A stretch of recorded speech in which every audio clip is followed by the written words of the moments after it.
Welcome to Impact the Podcast, sponsored by the Universe, powered by Venture Cafe. I'm your host, Tanya T. Mars. And today, for only the second time in Impact Podcast history, Neferteri and I are drinking the same thing. What are we drinking today, Neferteri? So I needed an attitude adjustment, and I'm hoping this will do it for me. So local artisan foods, Therese Mago has the empire on French toast bites, and she has made a brew, Philly's own. So for those of you new to the podcast, because this was you heard that crisp, because this was a COVID podcast. In terms of Tanya and I working together on this, we started talking about Corona. And then it became a joke, a running joke that every time somebody said Corona, we would have to drink. People stopped saying Corona. And it's not as fun, but we kept the tradition of bringing a local brew. So French toast bites. Tell me what you think, Tanya. Take a sip. Well, I'm on my second one, so It's sweet. Got a lot of head on it. Right? Got a lot of head on it. Yep. Got a lot of head on it. And so our guests today, we've asked them to bring something if they'd like. Yasmine, do you have something to share? What are you drinking? I mean, not as cool as French toast ale. That's something I've never had that even though I don't really drink beer, I would try. But I have, how do you say that word again? Aki. Pomegranate. Sai. I don't understand English. Why? Is that English? Really? What is it? I still 30 years in this country and I still have trouble pronouncing words. I have a hard seltzer. Let me just stop there. Hard seltzer. Really good. Very fruity. So this month. Is Aisha partaking or no? I don't have, I have a drink. I don't have the bottle, but it's just unsweet tea by Pure Leaf. Okay, well, thank you. That works.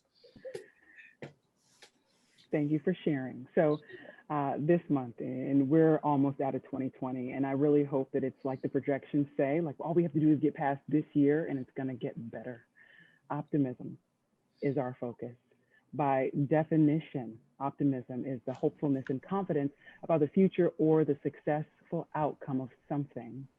There's opposition to that though, and Tanya told you I need an attitude adjustment. The opposite of optimism is pessimism, negativity, gloom, ominous. How are you feeling today, Tanya? I am feeling pretty good. All things considered, we've allowed the anxiety to cease. It is what it is. We did our part, and that's all we can expect to do. And I'm feeling pretty good. I'm usually level. I'm a little pissed. To be totally honest, I thought I was more evolved than even saying that. But I'm not happy about some things, and I'm hoping that this conversation with this wonderful group of women and our two guests bring me a little higher, elevate me just a little bit. So in terms of what's going on in our community and the entrepreneur community in the greater Philadelphia area, 8 months, Tanya. Yep. 8 months we've been doing this. Yep. 8 months into the pandemic, and small businesses are still searching for reasons to be optimistic, hopeful about an uncertain future in the midst of a pandemic. So how do I look up when my business is down? How do I grow with no capital? And with the biggest shopping days of the year for small business approaching, Black Friday, Small Business Saturday, Cyber Monday, we are hoping that there is hope for the hustle. So our guests today each have a story of hope as well as solutions and resources for small business. And I am so grateful to have them both here. Yasmine Mustafa is a social entrepreneur and the CEO and co-founder of Roar for Good, based in Philadelphia. Roar is a woman-led and mission-driven technology company dedicated to cultivating safe workspaces Their staff safety platform, the Always On, is specifically designed for the hotel industry. Fueled by passion to leverage technology for good, Yasmine leads the ROAR team in their mission to create safer workspaces and empower communities. Her role as a leader and an advocate has been recognized by the BBC, CNBC, Upstart 100, Philadelphia Magazine, Technical All right, that's Philly. enough. That's enough. Yeah, I could go on and on, but she is just an incredible person. And so, Yasmine, are you feeling optimistic? You cut out for me for a second. Am I filled with optimism? Is that what you said? Yes, are you feeling optimistic? It's interesting that we're having this podcast this week in particular. I It think is. gonna unleash our very raw side from all of us because I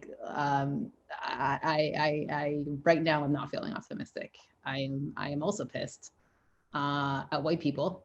And I just cannot believe what's going on. I'm perplexed. I'm perplexed. Yeah. That's good. That's good. That's why it's called Listen and Be Heard. Neff, our other guest? Asia Marie Woods is the lawyer next door. Asia Marie Woods Esquire is an attorney for entrepreneurs who encourage her clients to go big, never play small, and to make sure all of their legal ducks are in a row. She received her JD from the University of Pittsburgh Law School and received her bachelor's degree from Georgia State University. I'm a Savannaian, so we have to connect. Okay. Asia's passionate about educating entrepreneurs on their own trademarks and leveraging their intellectual property to scale their businesses.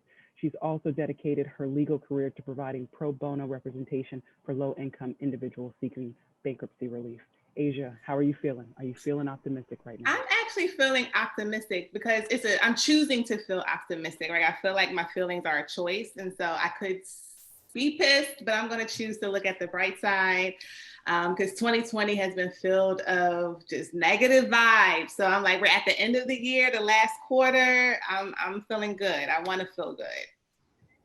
And I appreciate that. I'm not on your level right now. Mm-hmm. I want to be though, and I'm with you with that, the way that you feel, the emotions that you hold on to, they're a choice. I'm trying to give myself an opportunity to let my emotions breathe because of the frustration, because people, it's almost like we should know better. Mm-hmm. And I look at you and I'm like, you don't know better.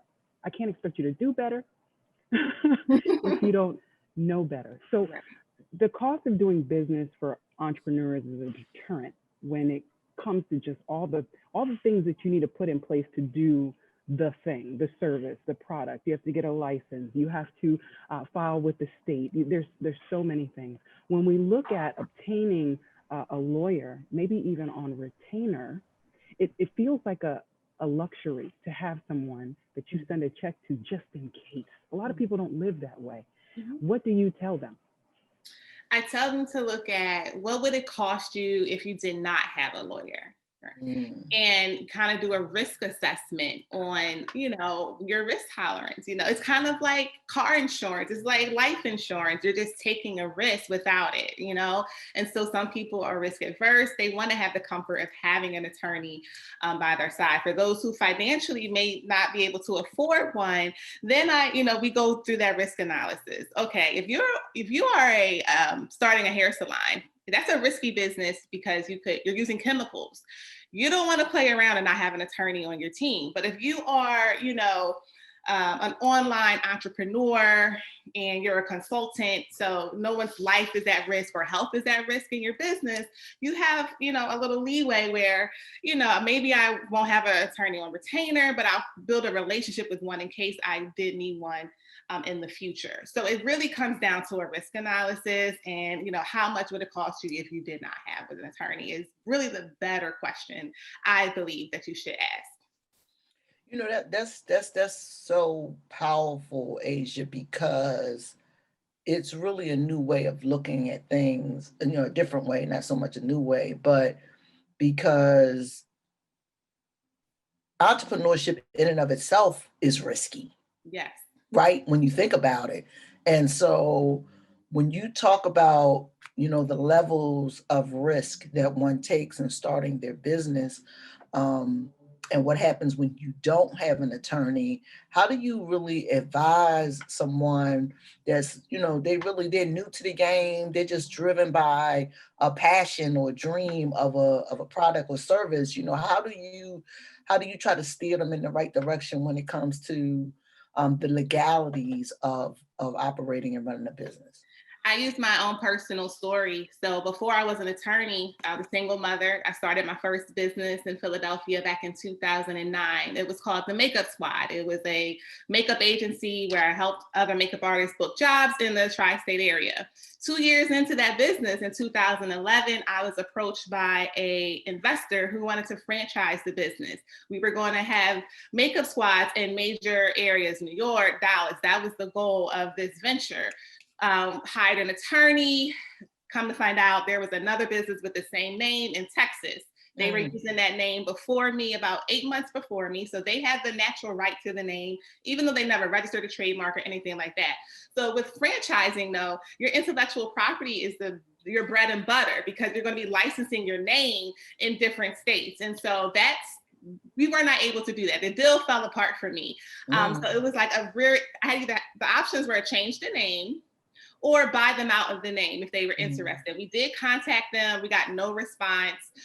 So I just kind of balled up in the corner. I gave up on that business. And that happened in 2011. I went to law school in 2012. So that was supposed to be I'm a single mother. So that was supposed to be, my transition, really kind of taking over the curve as an entrepreneur really in the black, in the profit margins, once you can scale a business beyond your starting market. So that was a very hard lesson learned. So I use that story and I'm saying, it may feel like, and the trademark is only about $1,500 if you hire an attorney, right? Give or take.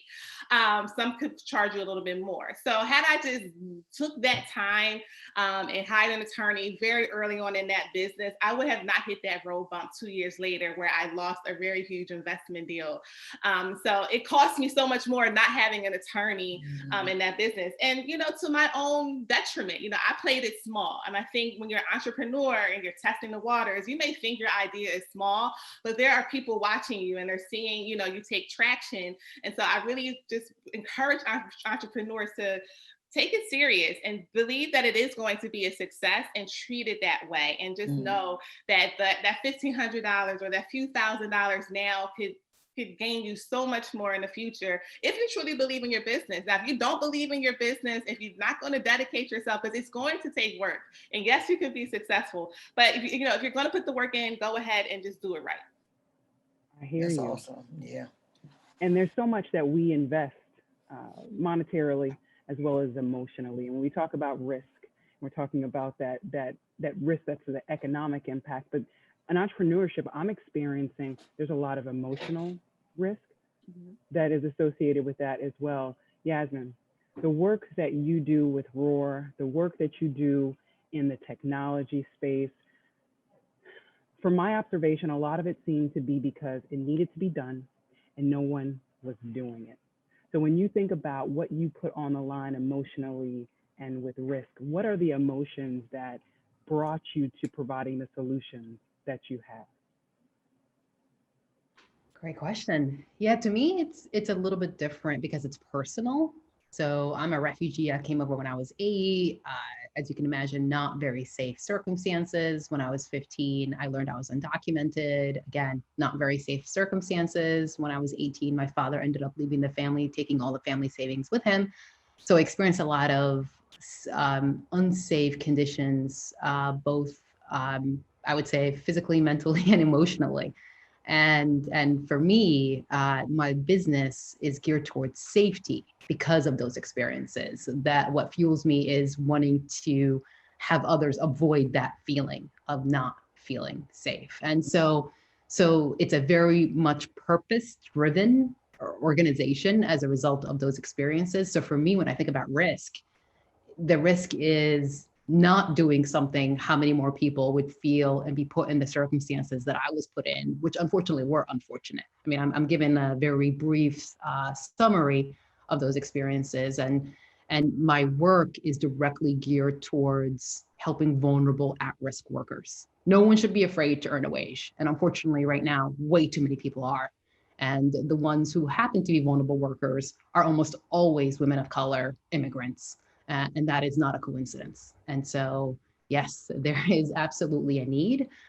What I would say worked out on our favor is 2 years ago, or actually now 3 years ago, mid 2017, at the height of the Me Too movement, there was legislation actually passed forcing hotels to protect their staff with panic button solutions. We invented a panic button 7 years ago. When we saw that there was going to be compliance needs that hotels would have to fulfill, meaning they would have to buy a solution like ours, we basically just retooled our technology to fit those parameters. And what was nice is having that personal background, we were able to not just have hoteliers check off a box by picking the cheapest solution, which is typically what happens in compliance-driven industries, but we were able to actually look at the journey of a housekeeper, the unsafe circumstances that they face every day, and design it to intentionally fit their needs for them to feel secure and peace of mind at work. I love Yasmine's business. It just makes me warm and fuzzy. So cool. It's the coolest thing I've ever heard. Tanya, not everyone has heard. Yasmine, we did not ask you here to pitch. But, yeah. But in a nutshell, what is your solution? What is Roar for Good and the solution that you provide those at-risk workers? Sure. Yeah, we're a panic button platform that summons help to your location with the push of a button. So we supply workers with a little device that they wear. If anything happens, let's say there's a sexual harassment incident, there's an injury, there's a medical something happening, maybe someone's having a heart attack or something, you push the button and our technology triangulates your location indoors and then alerts other staff or security depending on the building, and then allows them to find you quickly to expedite the response time. And it just sounds like something, again, that needed to be done decades ago, if not more, in terms of the technological capability. So we're in the fourth industrial revolution. We're talking with a lawyer, we're talking with a technologist, a social entrepreneur. What, Asia, are you seeing in the Black community in terms of those intangible products and services, those digital products that need the type of legal protections that you're encouraging entrepreneurs to ensure that they have? So right now, as quick as today, when some of my entrepreneur clients hire help, either a virtual assistant or, a part-time worker, they are kind of stealing their intellectual property to start their own operations. That has been a trend lately these last few months. And it's very difficult in the digital space when you have a virtual company, because you can't really put in a non-compete agreement in place for those type of workers because they're freelance, and the government is typically going to say, we want these freelancers to be able to make an income, because if they can't, then the government has to provide. So they really frown upon business owners from being able to stop this from happening. And the law is really gray in this area. So for all the entrepreneurs who have digital products and want to protect them and have people working, for you, I would say, you really just have to vet the people that you work for you as much as you can, really fill them out, because it comes down to a trust game. Do you trust that they're not going to use your intellectual property? Because at the end of the day, let's say you have every right to sue them for some reason, right? They infringed upon your copyright. They took it word for word, right? And so you have a legitimate claim. They're not likely going to be able to afford to pay out any type of substantial award for that infringement. So again, you got to do a risk assessment, and you have to, really just fill people out when you're hiring them for your virtual kind of businesses that you have. But Asia, isn't it, when you, especially now, and I want to ask actually a two-part question. One, how has the pandemic and this increase in virtual and this is for Yasmine too, and this increase in reliance on technology, how has that really impacted going beyond just, the risk and ensuring that your employees are trustworthy and all those kinds of things. How has that really impacted, the game in the sense, of entrepreneurship and the trademarking and the legitimacy of operating in this virtual world? Because it's very challenging. I can go ahead and answer part of that. So I'm seeing both ends of the spectrum. So several clients have had to shut down their businesses. It just, the numbers didn't make sense. And it was a very hard, decision for them. But on the flip side, they were able to start a new business in the virtual space that didn't require overhead of a commercial lease. That's really where they got hit, is the having commercial space really hit my clients hard, and trying to adapt to, a virtual experience for customers. And this is really in the service industry, hair salons, barbershops. That's really who took the big hit with this. For my clients who are doing well, though, they already kind of had the technology in place, and they just had to kind of expand their bandwidth with it. And they're actually doing better this year than last year. The numbers are coming in great. So I'm kind of seeing it on both sides. I think, unfortunately, there are going to be businesses that take a hit. But the ones that will survive are the ones that can adapt and have a service or a product that doesn't require, that one-on-one touch with a client. Yeah, and for us, we're in the hospitality industry, which is travel and hospitality is the most severely impacted industry by COVID. So we've been hit really, really hard. We immediately went remote. We actually went remote a few weeks before we were required, just because we have a factory in China and we knew what was happening and what was going to happen. And it was easy for us to work virtually. What was difficult was just how much things slowed down. It was like you snapped your fingers and everything stopped. We were actually struggling to keep up with demand before COVID. And then we went from 40 upcoming installs to 0 installs. And so we had to switch gears and adapt. And at the very beginning, we were creating plans and throwing them out 2 weeks in based on the response that we were getting from the market. And our biggest priority was really just to call our clients and ask if they're okay and what they need, and do the same for our prospects. And we thought that would be the case for maybe 2 months, 3 months, 8 months in, it's still the case. Every time there's a resurgence, we are hit, as you can imagine. So of course it's hospitality. The experience the hospitality, the industry is going through right now is worse than 9/11 and the 2008 recession combined.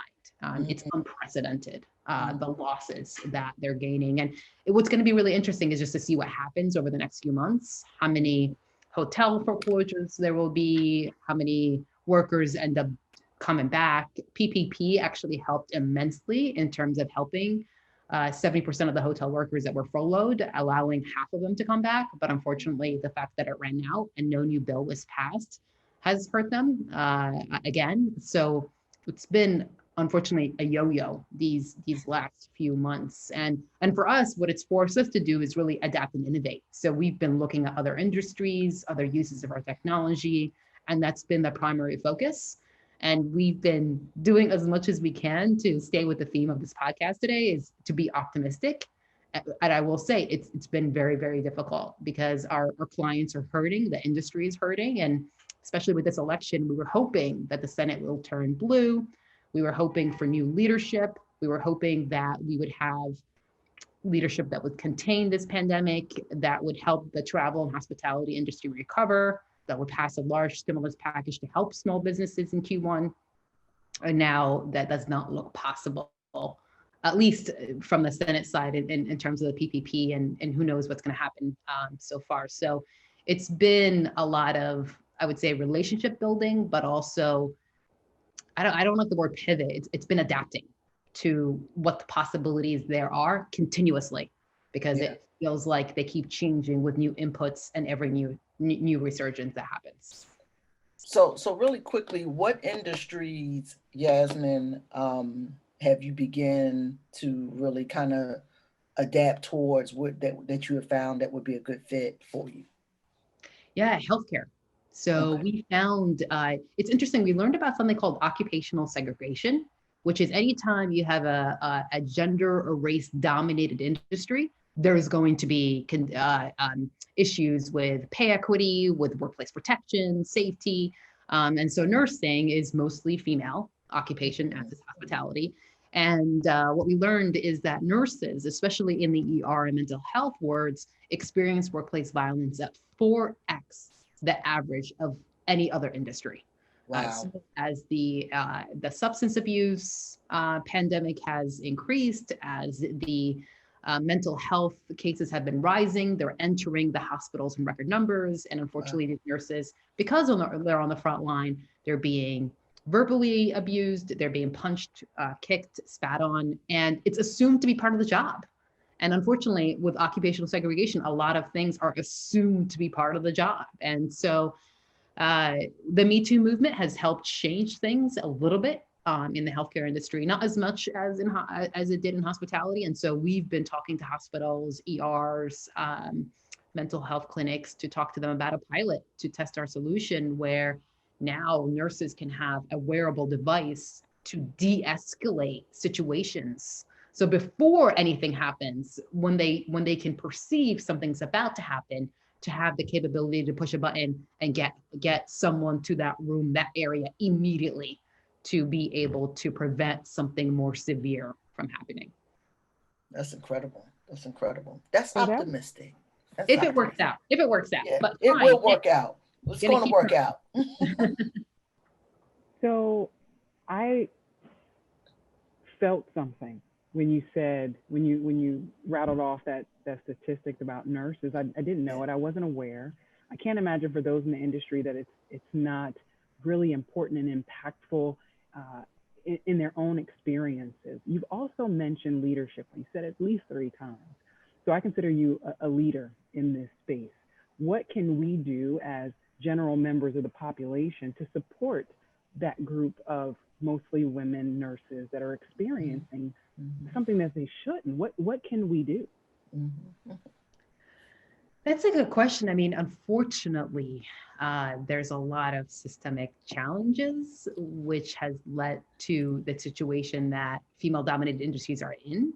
And specifically with nurses, what I would say is there's a huge disconnect between those who are on the front line and administrators and executives.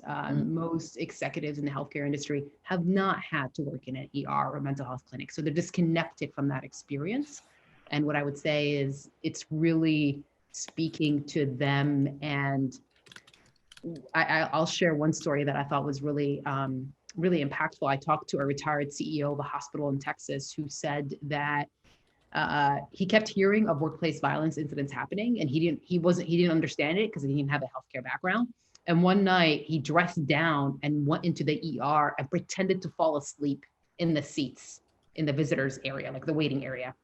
And he got to experience firsthand what the chaos is of being in an ER room on a Friday night, Saturday night. And he walked into work on Monday and sat down with the head CNO, the chief nursing officer, and said, okay, let's do something, because now I know exactly how you feel. So there's that empathy that's missing because of that lack of understanding that there is. And in terms of what leaders can do, I mean, I would love advice on that as well, because one of the biggest challenges that I have in my industry is I am continuously working on making a business case for why employers, why doing the right thing, why they should do the right thing by their staff. And it's immensely challenging. When I talk to women, people of color, they get it. I don't have to go into the detail. When I don't, I have to always tie it into the financials, what the financial ROI is. And that gets to be tiresome after a while. Yeah, I can imagine. I can imagine that's probably, it's probably exhausting, actually, right? It's probably a little bit more than tiring. It's probably straight up exhausting. And that's why, to me, the compliance in the hospitality industry, that's actually going to lead to real change. I mean, I want to tie it back into the optimism theme as much as possible. And you all will love the story. Let me tell you the story really quickly. I don't want to take time away. In 2011, if you remember Dominique Strauss, the French diplomat that came over, he was staying at the Sofitel Hotel in New York. He sexually assaulted a housekeeper. This made nationwide news, and unfortunately, he was never indicted. He was able to go back to France and continue doing his thing. But this poor housekeeper was dragged through the mud in the press. And her friends, her housekeeping friends, were so upset by how she was treated, they formed a coalition demanding protection. And then that spread nationwide from 2011 to 2017. And at the height of the Me Too movement, they were able to convince the very first congressperson in Seattle to pass the hands off, pants on bill, because they wanted their guests to keep their hands off, pants on. And then it spread, Chicago, Miami, Sacramento. So here's a case of how women of color who were disfranchised for so long stood up and raised their voices collectively to say, no, we demand change. And they were actually able to get it passed and force hotels to do the right thing. That's incredible. That's what it's going to take. That's what it's going to take for real change. It's going to really take for us all lifting our voices up together, which we did on Tuesday. And so, we'll see. We'll see how that turns out. And systemically, organizations, institutions, they seem to be by design meant to benefit a certain group. And so as these organizations continue to exist, women, people of color are victimized by even the legal system. So when you talk about that hotel worker or industry worker that was drugged through the press, I'm sure legally there were some things there that allowed that to drag out. So looking at you, Asia, with the legal system, it's often used as a weapon.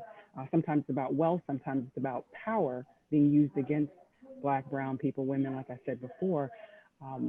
Air quotes, that's in the past.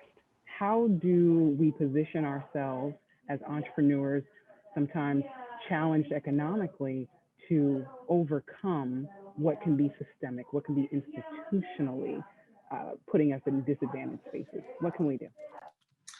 It's really, I wish I had the answer, because only 6% of attorneys are Black. And there's even less of a percent that are Black women. And so in the legal industry, it's very, very, it's very cutthroat, and it's all about who you know.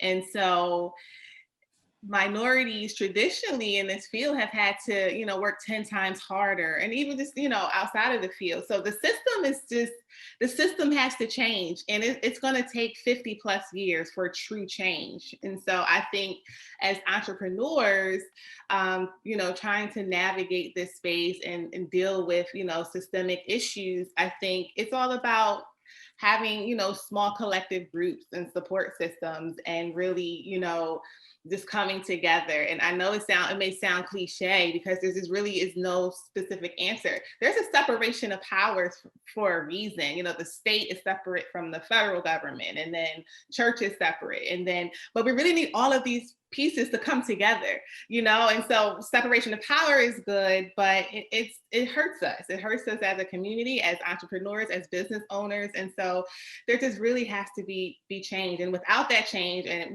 we may not have time to wait on that, I feel like in the meantime, there are loopholes in every law. And I am like I'm that lawyer. If you want me to find the legal loophole within a law to benefit you, I will do that. And so you just kind of have to play the system. Look at Donald Trump, for example, our president. He filed bankruptcy multiple times, but he has all of this wealth. And I feel like the system traditionally will lead us to believe bankruptcy is bad. Bankruptcy is going to ruin your credit. Bankruptcy is this, bankruptcy is that.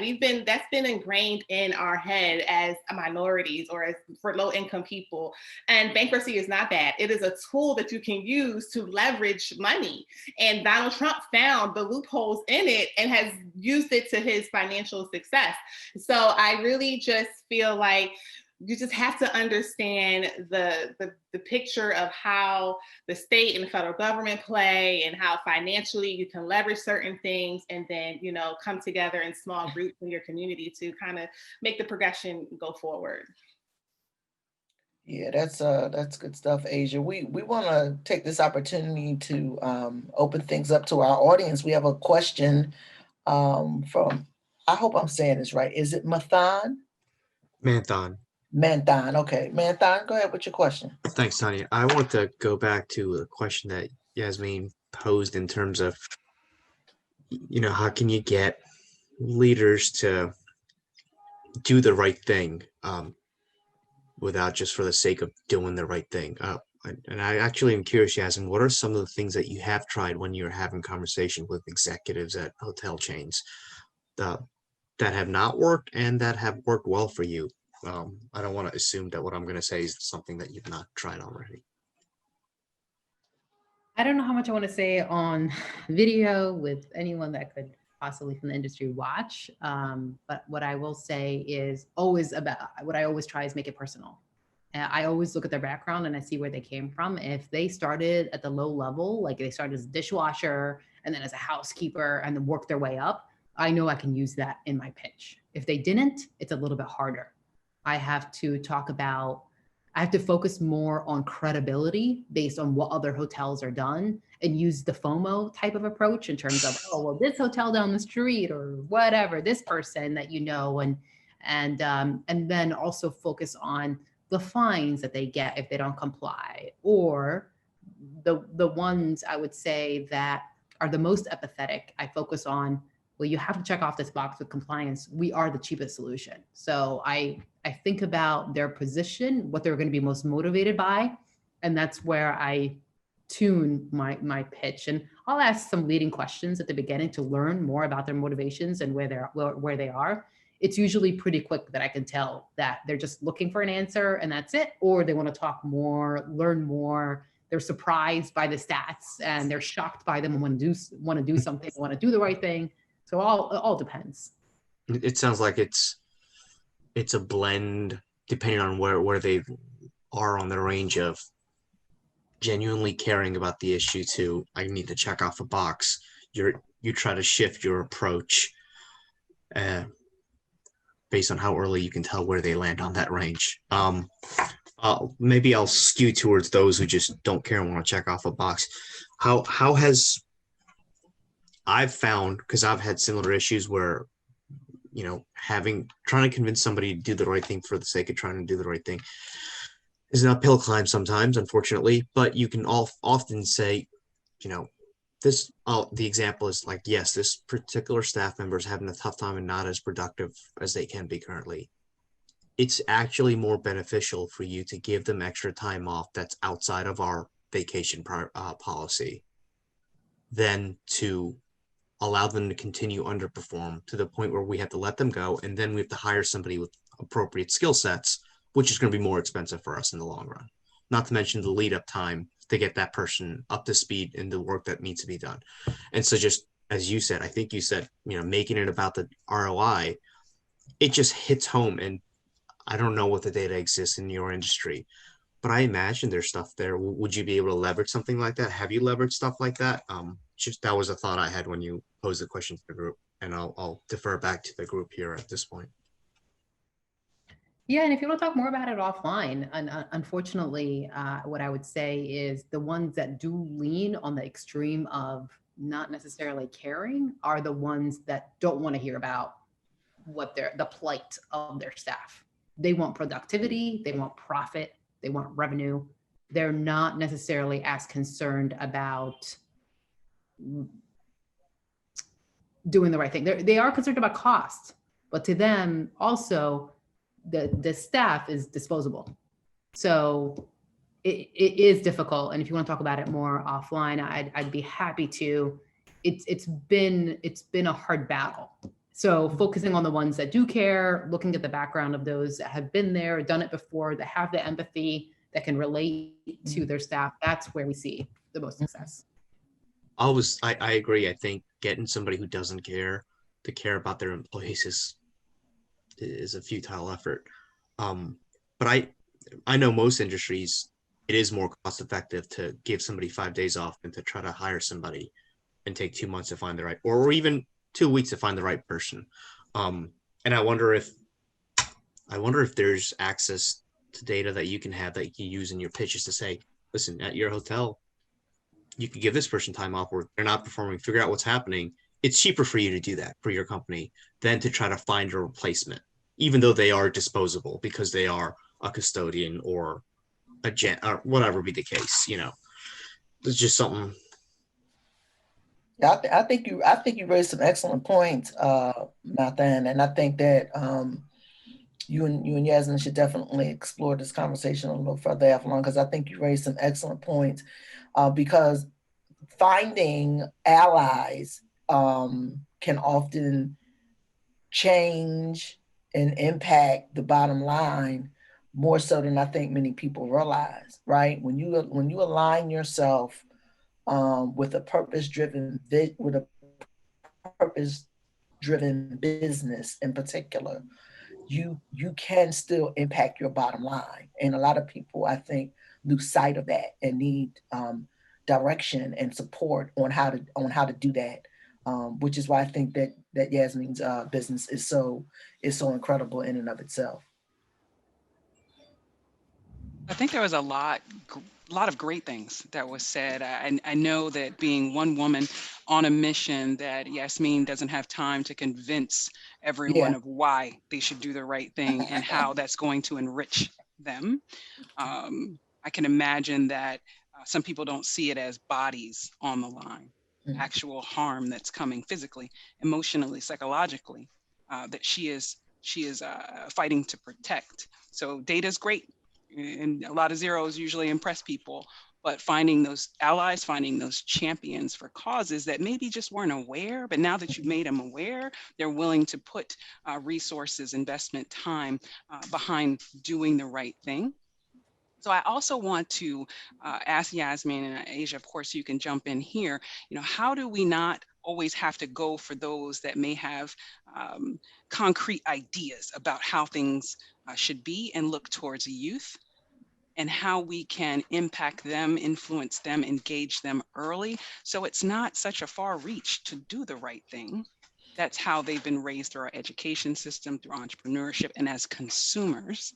So Yasmine, I know that you are a backer of Coded by Kids and some other youth initiatives. Will you tell us about the opportunity we have in entrepreneurship and this good work with youth?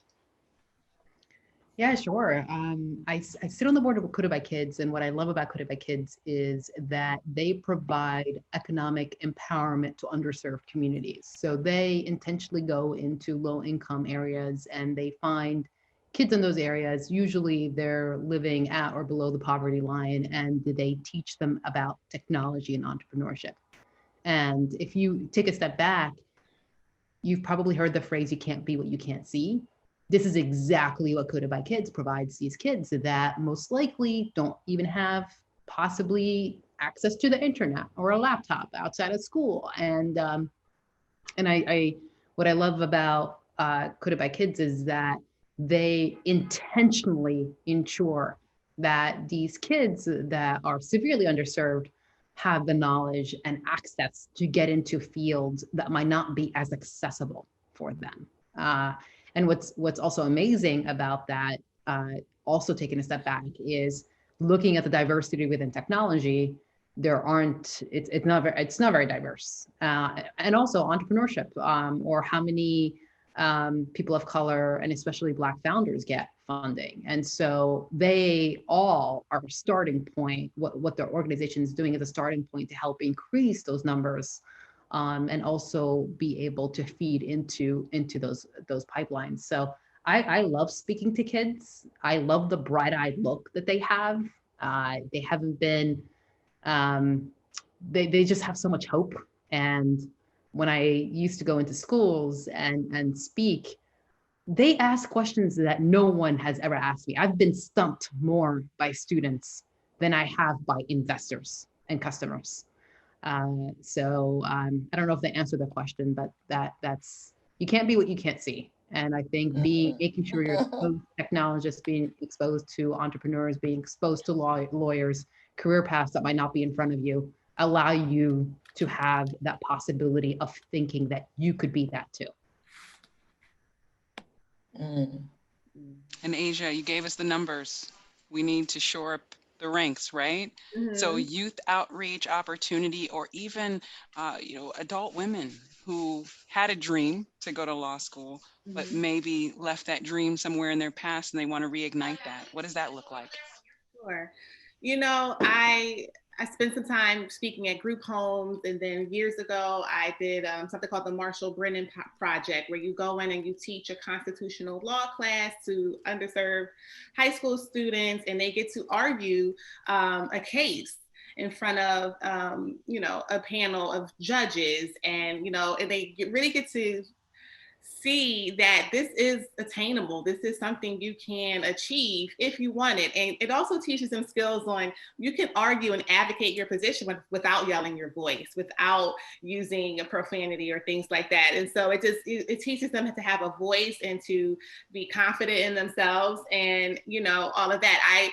I really quickly when I spoke at this group home, I was dressed, normal. And I asked them, what do you think I do for a living? And none of them said lawyer. I got like so many different things. They said nurse or things like that. And I was like, no, I'm an attorney. And they were all shocked, like, well, lawyers don't look like that. And I'm like, what do you mean?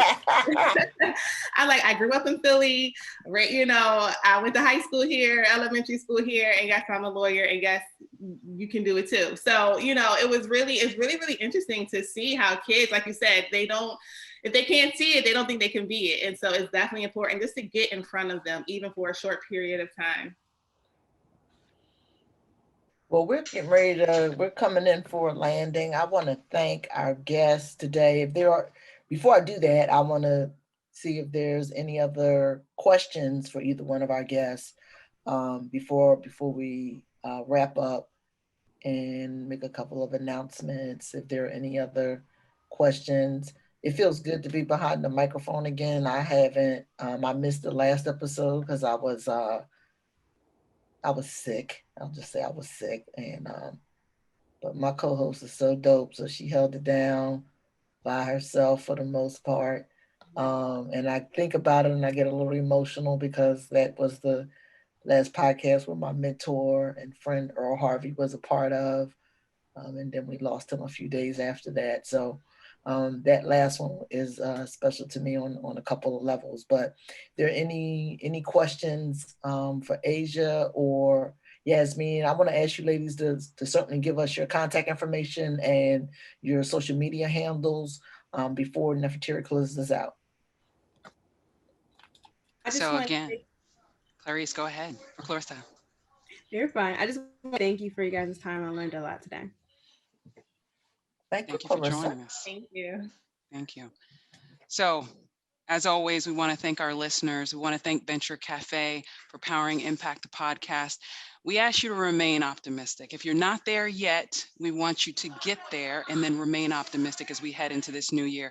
But we want you to keep more than just a good attitude. We want you to have the courage to encourage women and men of impact. You don't have to boil the ocean. You just need to raise the temperature just a little bit. So we encourage you to start with self, then influence your family, friends, and neighbors. You, as one person, have to be that first domino. You just can't be afraid to lean forward. Today's Impact, Listen and Be Heard podcast is sponsored by AARP. During its proud 34-year history of nonpartisan voter engagement, AARP has provided voters with information on where the candidates stand on issues important to its members and their families, so they can make their own decision on election day. We've got a lot ahead of us in just the next couple of days, weeks, even months. So thank you for joining us on Impact Podcast, where you can listen and be heard. So Yasmin and Asia, would you please give us your social media handles before we officially sign off? Sure. This is Asia Marie Woods, and you can follow me on Instagram at the lawyer next door. If you DM me, I do answer those. Or if you want to schedule a call, you can visit my website, thelawyernextdoor.com. And for me, you can find us on War for Good, or my personal account is private, but I'm Yasmin for my friends. It's been real, people. Thank you, ladies. Thank you, sir. Thank Thank you. you. attending tonight. Everyone have a good one. Have a good one. Thank you.